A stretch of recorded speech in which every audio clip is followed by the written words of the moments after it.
मंगलमय मंगल करण वीतराग विज्ञान नमो ताहि जाते भये अरहंतादि जो विद्यादि सागर सुधी जो विद्यादि सागर सुधी गुरु हैं हितैषी शुद्धात्म में निरत नित्य हितोपदेशी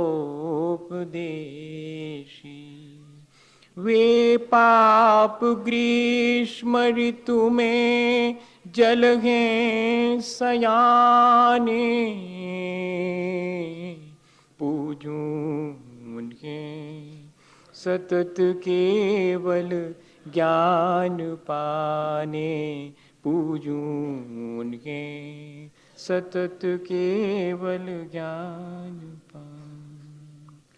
बोले भगवान महावीर स्वामी की, 10 लक्षण महापर्व की, आचार्य कुंद कुंद स्वामी की, आचार्य गुरुवर विद्यासागर मुनि महाराज की।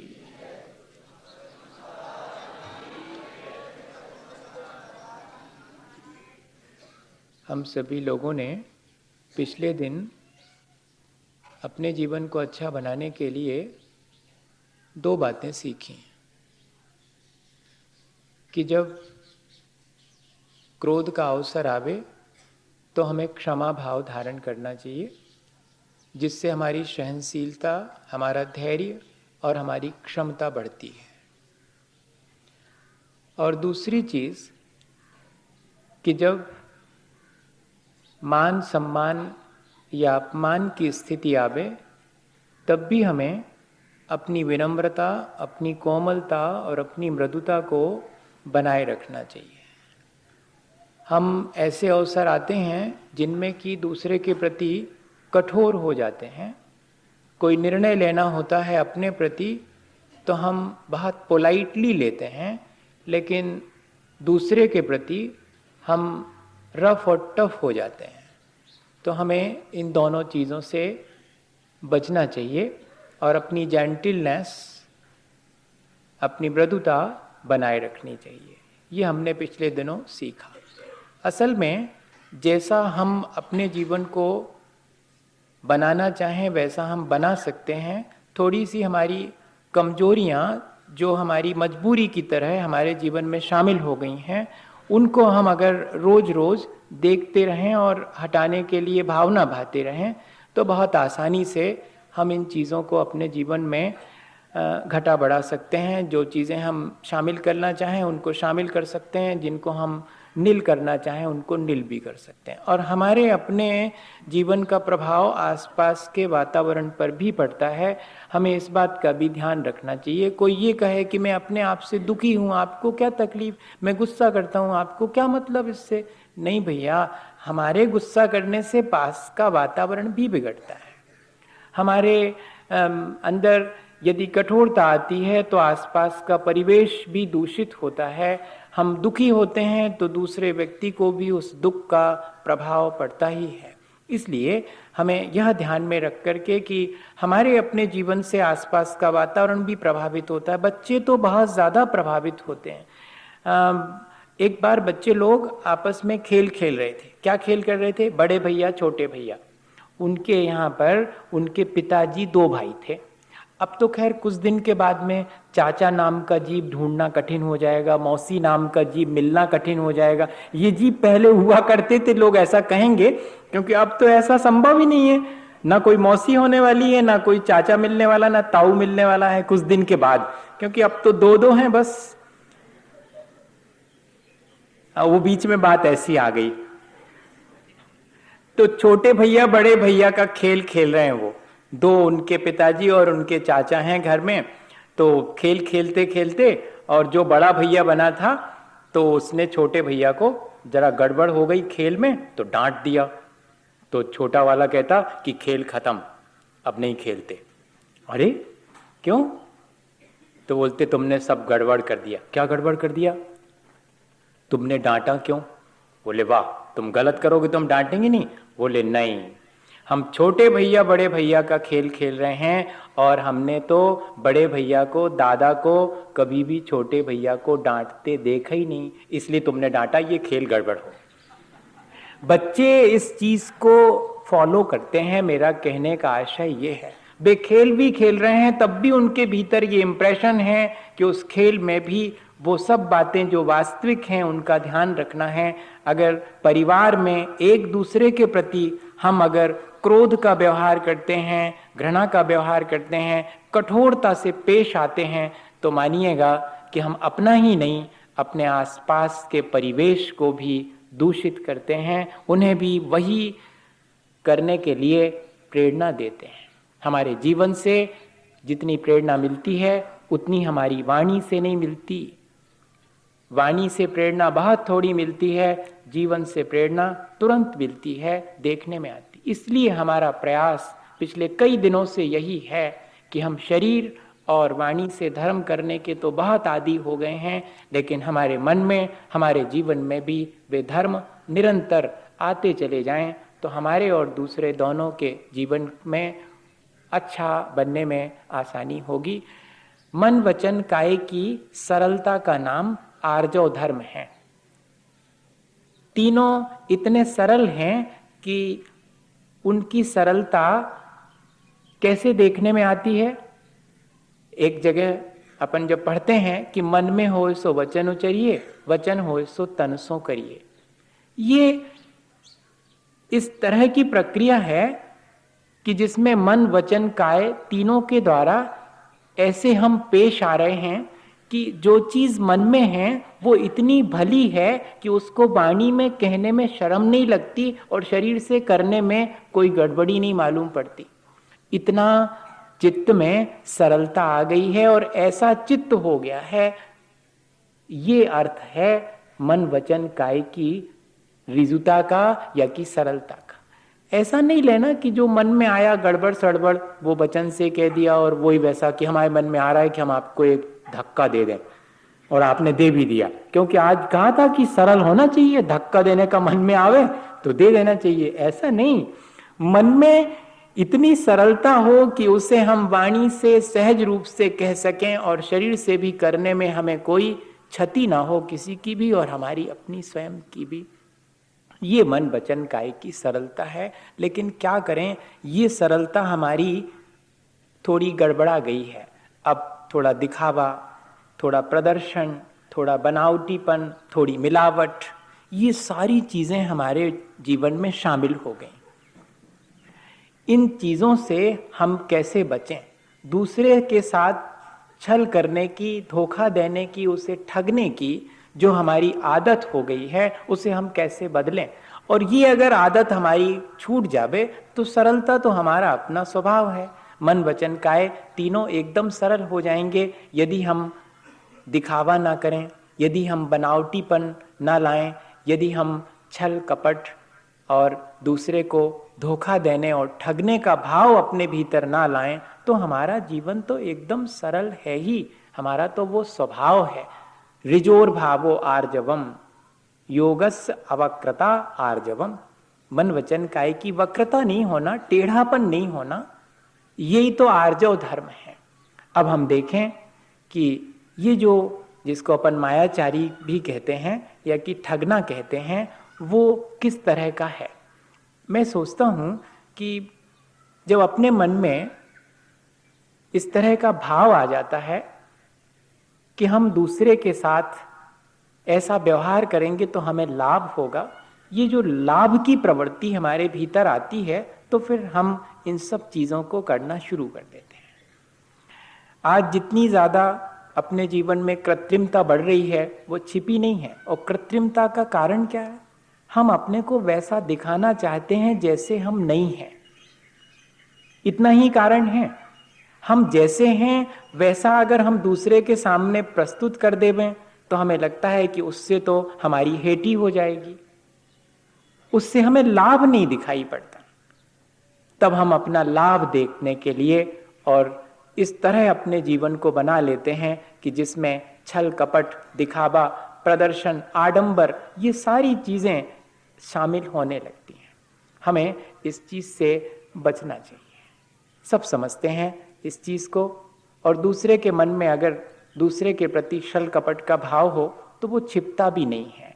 थोड़े दिन भले ही छिपा रहे, लेकिन ज्यादा समय तक वो छिपता नहीं।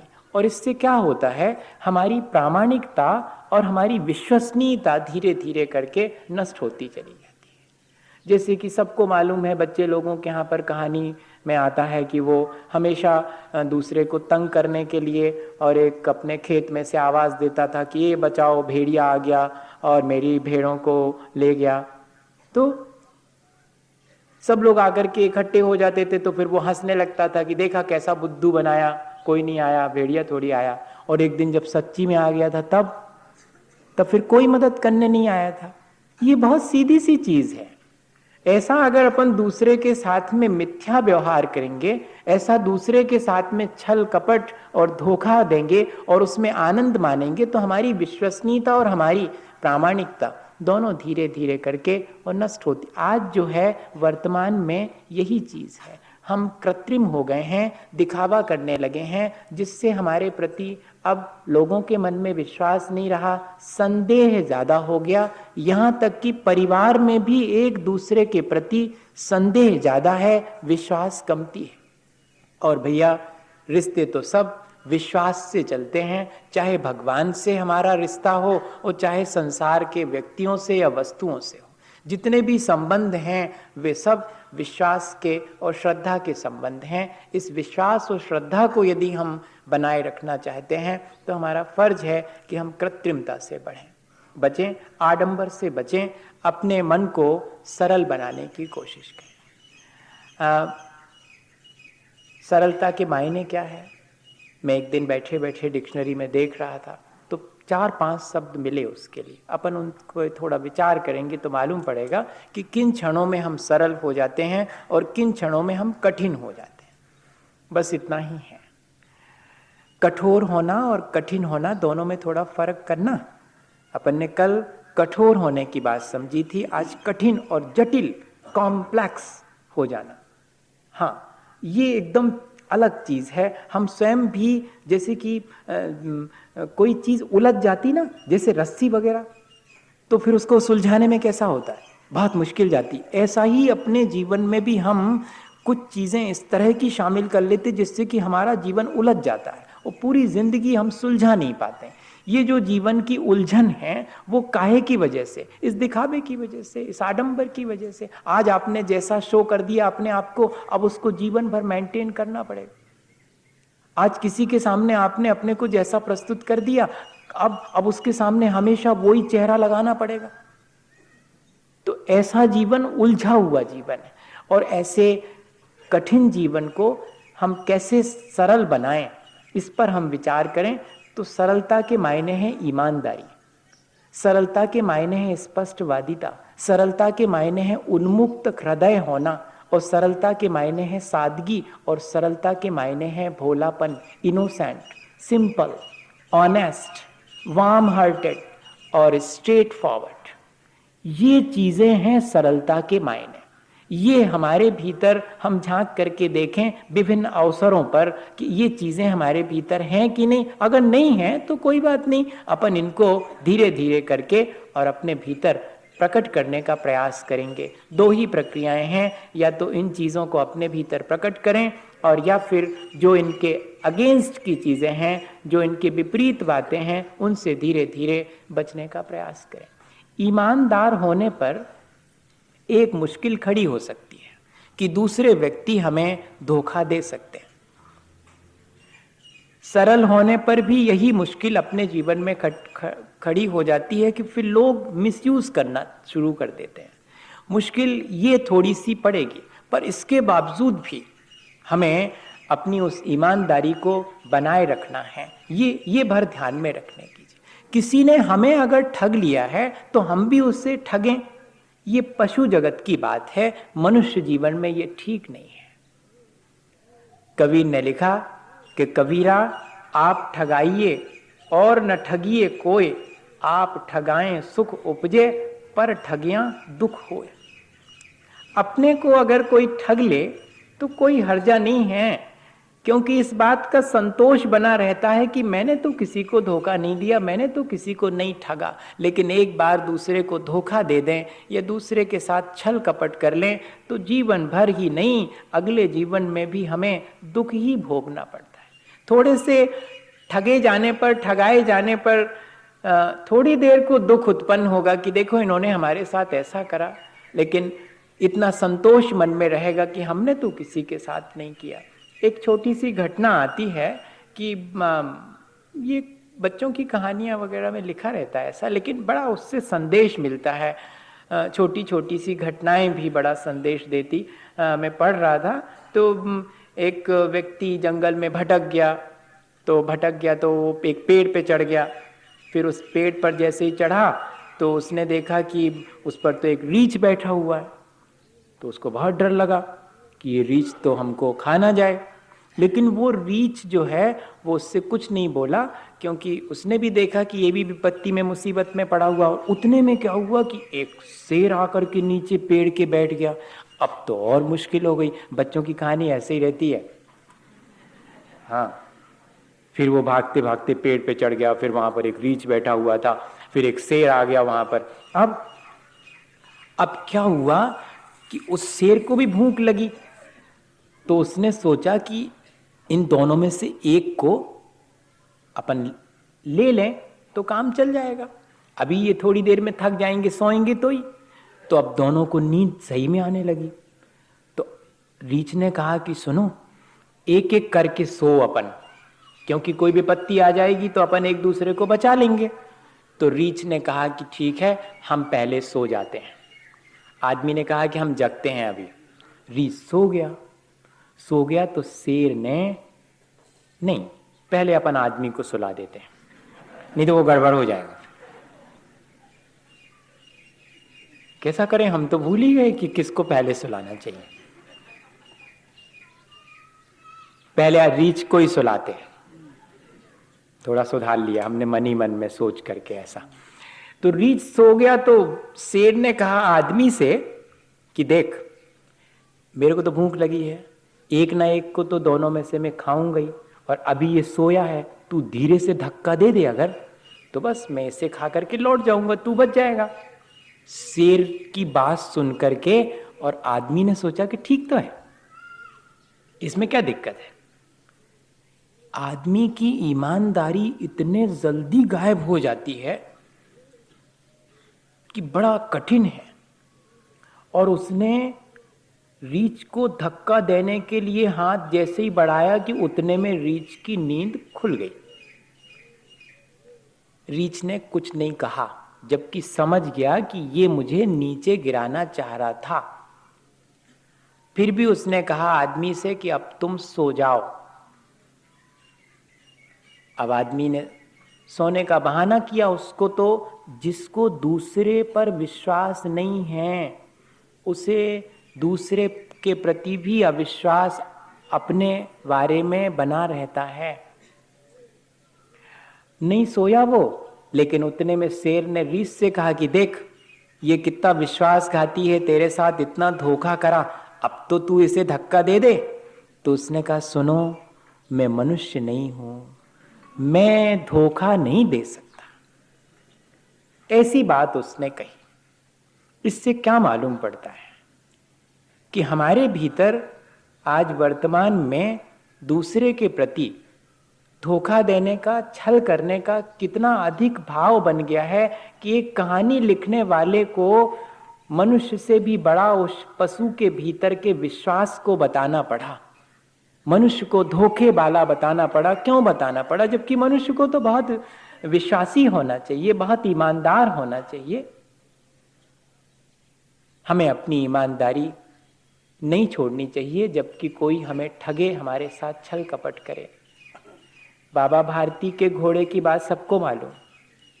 बाबा भारती के साथ घोड़ा छीन करके डाकू ने छल किया था, लेकिन बाबा भारती ने क्या कहा था, ये बात किसी से कहना मत, वरना लोगों का विश्वास उठ जाएगा कि दीनहीन की मदद नहीं करनी। धोखा देने से एक बार अगर अपन धोखा देते हैं तो ईमानदारी पर संदेह होने लगता है, विश्वसनीयता पर, प्रामाणिकता पर संदेह होने लगता है।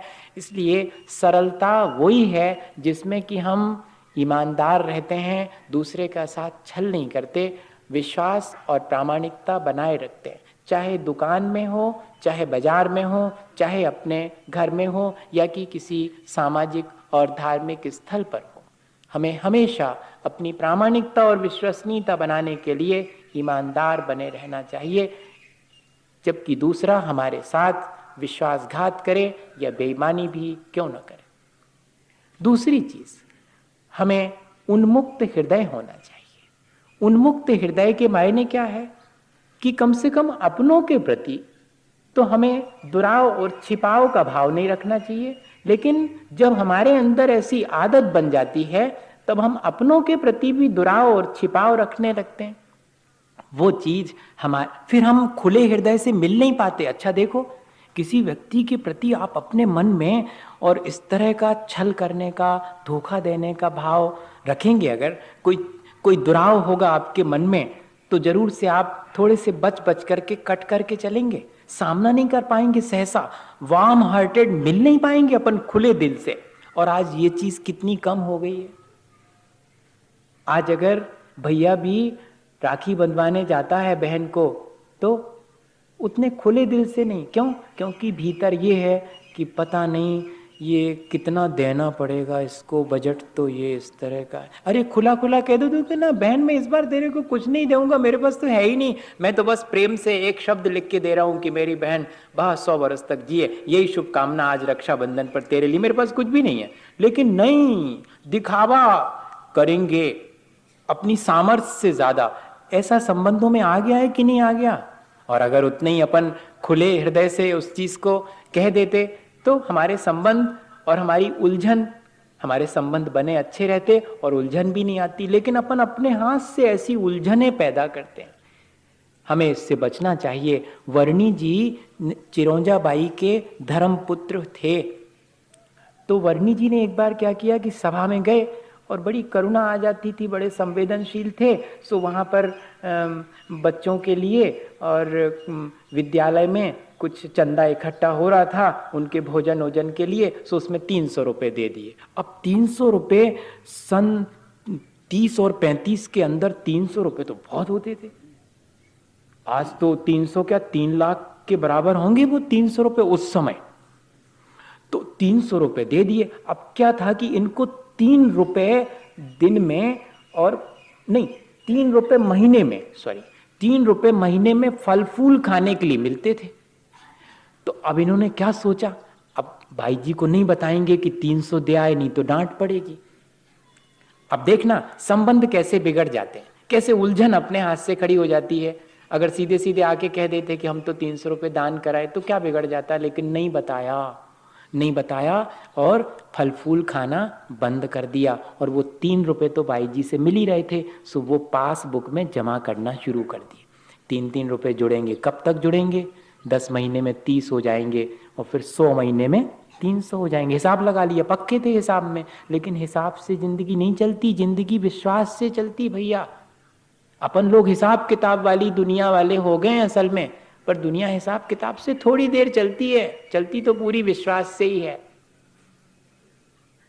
अब क्या हुआ कि एक दिन बाई जी को लगा कि ये कुछ गड़बड़ है, मेरे से कटा कटा रहता है, रह नहीं पड़ेगा। आंख नहीं मिला सकेंगे आप अगर आपके दिल में कोई खोट है तो। हाँ, अब ये बात अलग है कि इतने पक्के हो जाते हैं कि फिर बाहर जरा अपन लोग होशियार हो जाते तो ऐसे हो जाते कि पता तक नहीं लगने देते हैं कि अपन दूसरे के साथ धोखा कर रहे हैं। ऐसा भी हो जाता कई बार, पर कहीं ना कहीं से मालूम पड़ ही जाता। वो कहते हैं, एक जगह लिखा है कि ये जो घास फूस होती ना, उसमें अगर बंदर छिप के बैठ जाए तो कितनी देर, थोड़े में तो हिलेगा, पता लग जाएगा उसका। बंदर को प्याल में छुपाया नहीं जा सकता। ऐसे ही जो है किसी के साथ छल ज्यादा दिन तक नहीं छिपता। और बाई जी के हाथ में पासबुक लग गई कि उसमें पैसे जमा हो रहे हैं, क्या बात है। फिर वो जो नफीस जिसकी दुकान से फल फूल खरीदते थे उससे पूछा कि आजकल बाबू हमारा फल फूल लेता है कि नहीं। अरे भाई वो तो बहुत दूर के दूसरे रास्ते से कट करके निकल जाते, दुकान के सामने से ही नहीं निकलते। अच्छा, ये सब बात चल रही है। तो सीधे जब वर्णी जी स्कूल से आए पढ़ के विद्यालय से, कहा भैया जब जब मिथ्या व्यवहार हमारे साथ करना कब से सीख लिया, सीधा कह दिया। वर्णी जी ने हाथ जोड़ लिए और सारी घटना, था तो सरल हृदय लेकिन भय की वजह से और ऐसा करना पड़ा उनको, तो सीधा जाकर के कह दिया कि भाई जी 300 रुपया दान कराए थे। अरे तुमने इतना पुण्य का काम किया और फिर हमारे साथ ऐसा मिथ्या आचरण करने की क्या आवश्यकता थी। आज के बाद से सब संपत्ति तुम्हारी, जहां जैसे दान करना हो सो करो, मगर तुम हमारे साथ रह के मिथ्या व्यवहार न सीखो, सरल बनो। ये बात जो है वो हमारे अपने परिवारजनों से हम कह पाते हैं क्या? अपने बच्चों से कह पाते कि कभी भी हमारे साथ जो है तुम्हारे अंदर वैसा कह दो। उन्मुक्त हृदय होकर के संबंध रहें अगर हमारे, तो वे हमें हमारे जीवन को ऊंचा उठाने में मदद करेंगे। और स्ट्रेट फॉरवर्ड, बहुत स्पष्टवादी होना, यह भी सरलता का ही काम है। कैसे? इसका भी एक उदाहरण वर्णी जी का। असल में हमारे भीतर जो कमजोरियां हैं उनको हम दूसरे को नहीं बताना चाहते। क्यों नहीं बताना चाहते? एक मुश्किल ये भी है कि उन कमजोरियों का दूसरा व्यक्ति मखौल उड़ाता है, और अगर अपन दूसरे की कमजोरियों को अपने जैसी ही मान लेवें और मखौल ना उड़ाएं तो दूसरा आसानी से अपनी कमजोरियां कहने के लिए बिल्कुल उन्मुक्त हो जाएगा। उसको ये लगता कि इनसे कमजोरी बता देंगे तो ये ब्लैकमेल करेंगे हमारे साथ में, तो कोई बताना नहीं चाहता। अपने परिवारजनों को भी हम अपनी कमजोरी नहीं बताना चाहते। अगर कमजोरी बताने से अपमान मिले तो कौन बताएगा कमजोरी? और कमजोरी बताने से सम्मान में कमी ना आए बल्कि आपकी स्पष्टवादिता के लिए पीठ थपथपाई जाए, तो आगे से आप, भैया कमजोरी बार बार बताने में भी आदमी को शर्म लगेगी, इसलिए कमजोरी निकाल ही देगा वो, 100 दफे बताना पड़े अगर तो। अब वर्णी जी की ये बहुत सरलता थी कि उनके भीतर जो भी चीज कमजोरी थी उसे स्पष्ट बता देते कि भैया हम तो ऐसे हैं, हमारे बारे में तुम कोई मिथ्या धारणा नहीं बनाना। हम अगर भले हैं तो ठीक है, भले हैं, और हम बुरे हैं तो हम तुम्हें ऐसा नहीं शो करेंगे कि हम तो बहुत भले हैं। हम बुरे हैं तो बुरे हैं भैया, हमको ऐसा आता है। एक बार एक व्यक्ति ने भरी सभा में ऐसे ही और वर्णी जी से पूछ लिया, काहे वर्णी जी, भिंडी भक्ष है कि अभक्ष है? भिंडी होती भक्ष है कि अभक्ष है? अब क्या कहें वर्णी जी? तो मालूम क्या जवाब दिया? ए भैया, हमें तो भावुत है सो हम खाते हैं, मतलब हमें रुचिकर लगती है सो हम खाते हैं। और इतना ही जवाब, इसमें पूरा जवाब हो गया कि वर्णी जी खाते हैं, इसका मतलब अभक्ष तो नहीं है, लेकिन वर्णी जी छोड़ नहीं पा रहे, जब कमजोरी है। अपनी कमजोरी भी बता दी और यह भी कह दिया कि है तो खाने की चीज, लेकिन मैं अभी छोड़ नहीं पा रहा हूं। ये बहुत कठिन बात है, इतना स्पष्टवादी होना अपने प्रति। दूसरे के दोषों के बारे में तो अपन बड़े स्पष्टवादी होते हैं, दूसरे का जरा सा दोष दिख गया अगर तो 4 लोगों से कहते फिरेंगे और फिर बाद में कहेंगे क्या हम झूठ बोल रहे हैं, क्या देखा था हमने, देखा हमने, कोई गलत थोड़ी कह रहे हैं। ये स्पष्टवादिता नहीं कहलाती भैया। अपने बारे में स्पष्टवादी होना, ये स्पष्टवादिता हमें सरल बनाएगी। और सादगी और भोलापन। सादगी का एक उदाहरण मेरे सामने का था। बहुत अम्मा जी बहुत पुरानी थी, वृद्ध हो गई थी, बहुत सरल थी। उन्होंने कभी अपने जीवन में फोटो नहीं खिंचवाई। हाँ, तो अब घर के बच्चों ने कहा कि अम्मा, छोटा गांव था, उस गांव में तो फोटोग्राफर भी उस समय नहीं था, तो सब बच्चों ने कहा कि अम्मा अपन चलते हैं और जरा पास में शहर में 30-40 किलोमीटर शहर है, वहाँ पर अब सबकी एक फ़ोटो तो होनी चाहिए, बाद में सबके काम आएगी देखने के लिए, और आपकी तो ज़रूर होना चाहिए अम्मा, अब आपकी उम्र 80 साल की हो गई। ए भैया हमें नहीं खिंचवाने फ़ोटो, ज़िंदगी निकल गई, हमने नहीं खिंचवाई फ़ोटो। वो सरलता थी उनकी कि अब क्या फ़ोटो खिंचवाना है इसमें। लेकिन देखना वो सादगी किस तरह की। बच्चों ने कहा कि ठीक है, अब अम्मा नहीं मानती हैं तो इनको मत चलो, ले चलो, अपन चलो, अपन सब खिंचवा ले आएंगे। और अम्मा ने आवाज दी, ए भैया सुनो तो। क्या अम्मा? देखो हमने तुमसे मना कर दी है, हमारी नहीं खिंचवा के ले आना तुम फोटो। अब बताओ, है ये सादगी की नहीं, है ये सरलता की नहीं? अब उन्होंने, उनको कैसा लग रहा है, जबकि जब तक जाएंगे नहीं तो फोटो कैसे खिंचेगी। पर इतना इतना भोलापन है, इतना सरल मन है अगर, कि हमें ये चीज नहीं करनी है माने नहीं करनी है। ऐसी सादगी हमारे जीवन में आ सकती क्या? ऐसी सादगी बच्चों से सीखना चाहिए, ऐसी सादगी और भोलापन बच्चों को देखना, उनके बीच घंटे भर रहो। किसी ने लिखा कि अगर आप सच्चे और सरल होना चाहते हैं तो बच्चों के बीच थोड़ी देर अपना बिताओ, वे आपको सिखाएंगे कि कैसे सरल और सच्चे होना चाहिए। एक बार, सबको मालूम होगी वो घटना, हम ऐसी छोटी छोटी घटनाएं बता रहे हैं आपको। अक्सर नहीं होता है घर में कि जब अपन किसी से नहीं मिलना चाहते हैं तो बच्चों से कहला देते हैं कि कह दो पापा नहीं है। नहीं करते हैं ऐसा। और बच्चे, बच्चे कितने इनोसेंट होते हैं। एक बच्चे को कहा उन्होंने, पापा ने, कि जाओ कह दो कि है नहीं। तो उसने मालूम जाके क्या कहा, पापा कह रहे हैं कि पापा है नहीं घर में। अब क्या कहेगा वो? उसको तो नहीं मालूम कि इसमें कौन सी चाल है, उसको तो नहीं मालूम कि इसमें कौन सा इनका वो है, भाव है। उसने तो जैसा था वैसा। इसको कहते हैं भोलापन। हालांकि इसमें घाटा बहुत है, लेकिन ये घाटा थोड़ी देर का है, और वो जो अपने को ठगने का घाटा है वो बड़ा घाटा है। लेकिन जिस दिन ये लगने लगे ना, तब सवाल तो ये है, अभी तो ऐसा लगता है कि ऐसा करने में लाभ दिखता है, लेकिन ऐसा करने में मेरा जो घाटा हो रहा वो जिस दिन दिखने लगे तो काहे को कोई इस तरह का करेगा। हमें वर्तमान में ही लाभ नहीं देखना चाहिए। अपने जीवन का यदि पतन होता हो तो वो बड़ा घाटा है। वर्तमान में होने वाले घाटे और लाभ से हमारा जीवन चलता है, हम लोग ऐसा करते। लेकिन जीवन में जो हम घाटा और लाभ, जो अपने जीवन को ऊंचा उठाने और पतित होने में जो विचार करना चाहिए, वो विचार जो है वो बहुत ज़रूरी है। हम अपने जीवन में इन सारी चीज़ों को क्या ला पाएंगे, हमें लाना चाहिए। हमारा ये जो छल कपट करने का भाव है वो किसी से छिपता नहीं है भैया, सब समझते हैं। और होता ये है कि सब एक दूसरे को गलत ही समझते हैं, क्योंकि सब हमारे भीतर छल है तो हमें दूसरे के भीतर भी छल दिखता है।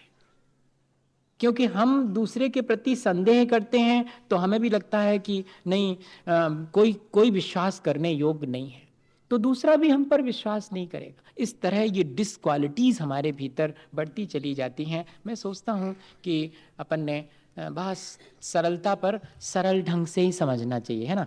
नहीं तो सरलता पर प्रवचन करे और कठिन हो गए तो और गड़बड़ हो जाएगी। इतने में तो अपने को समझ में बात आ गई। एक छोटा सा और उदाहरण, जिससे कि और थोड़ी बात, वैसे वो उदाहरण बहुत प्रचलित है, सभी लोग उस उदाहरण को जानते होंगे, पर इस अवसर पर अपन फिर से याद कर ले कि जैसे वो एक बुढ़िया अम्मा चली जा रही थी रास्ते से अपने सिर पर पोटली लेकर के। आया याद? आ गया? फिर क्या हुआ था? फिर एक घोड़े वाला निकला। तो बूढ़ी अम्मा तो ठग थक गई थी, तो उनने कहा, एक घोड़े वाले हमारी एक पोटली रख लो, थोड़ी दूर हमको जाना है, वहाँ हम ले लेंगे। घोड़े वाले ने कहा, टाइम नहीं है इसके लिए, मैं क्या इसी के लिए अपना घोड़ा लेके निकला हूँ। लेकिन घोड़े वाले को थोड़ी दूर जाने के बाद मन में आ गया छल, क्या पता बूढ़ी अम्मा पोटली में क्या क्या माल टाल बांधे हो, ले लेना चाहिए और लेकर के भाग जाना चाहिए। तो फिर बड़े उससे वापस आया। सरल बनना बहुत आसान है, सरल दिखना बहुत आसान है, सरल होना बहुत कठिन है। सब कोशिश करते हैं कि सरल बने, सरल दिखें, भले ही सरल ना हो। हाँ, ये बड़ी कठिन बात है। सरल बने फिरना, सरल दिखना, ये इसकी चर्चा नहीं कर रहे अपन। अपन तो सरल हो जाएं भीतर तो सब ठीक हो जाता। और उन्होंने, अब उस व्यक्ति ने लौट करके बड़े सरल बनने की कोशिश करी, बड़े सरल दिखने की, कि अरे लाओ अम्मा, हमारी तो गलती हो गई, आप इतना बोझा कैसे ढोएंगी, और दुनिया भर की बातें सब आ जाती हैं फिर। जब भीतर कुछ गड़बड़ आती है तो ये सब ऐसे आने लगती है। अब बुढ़िया ने इनकार कर दिया। तो फिर मालूम क्या उसने कहा कि अरे बुढ़िया अम्मा, तेरे से कैन किसी ने क्या कह दिया? तो बुढ़िया अम्मा ने कहा कि तेरे मन में जिसने कह दिया ना, उसी ने मेरे से भी कह दिया। और कोई नहीं आया अभी इस बीच में, कोई कहने नहीं आया, लेकिन तेरे मन में जिसने जैसा कह दिया उसी ने मेरे लिए भी आकर के कह दिया कि अब छल आ गया है। भैया, अपन कितनी बार इन सब चीज़ों को पढ़ते हैं, सुनते हैं, बस थोड़ा सा ये है कि इन बातों को अब विचार करना शुरू करें चुपचाप शांति से बैठ करके, तो इनसे अपन को ज़रूर अपने जीवन को अच्छा बनाने की प्रेरणा मिलेगी। इसी भावना के साथ कि हमारा जीवन अच्छा और सरल बने। बोलिए आचार्य गुरुवर विद्यासागर मुनि महाराज की जय।